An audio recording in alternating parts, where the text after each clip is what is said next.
Hi, this is Chris Young, and welcome to Good News on Tap for the 33rd Sunday of Ordinary Time. We have two different themes going on this week. Let's start out with the second reading, where Paul is talking about how he and his fellow evangelists acted when they visited Thessalonica. He said that he didn't have his hosts waiting on him constantly.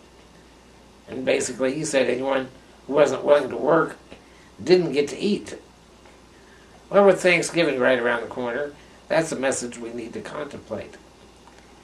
Thanksgiving tradition has sort of evolved to the point where whoever is the host prepares all the food, and everyone else just sits around, watches football, eats, and burps all day.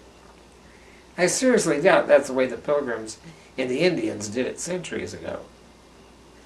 While not everyone has cooking skills, and it is true that too many cooks can indeed spoil the broth, we need to heed the scriptural message and try to be guests who do not burn their hosts and who are willing to help with dishes, clean up, or do whatever we can to make Thanksgiving a shared experience and not a one-sided affair.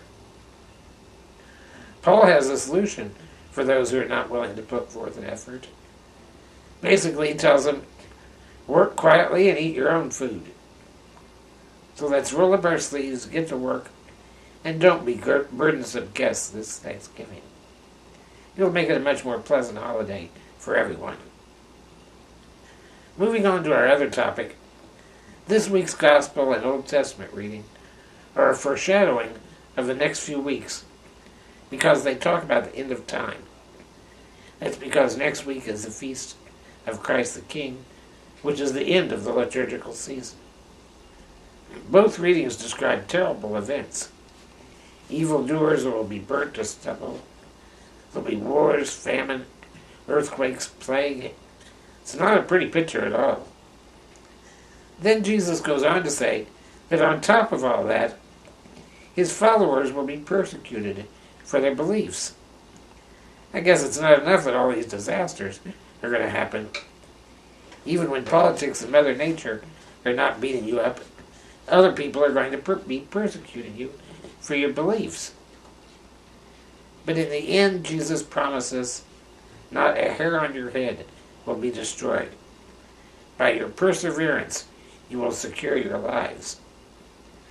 So once again, Luke is presenting us with a message that basically boils down to, hang in there.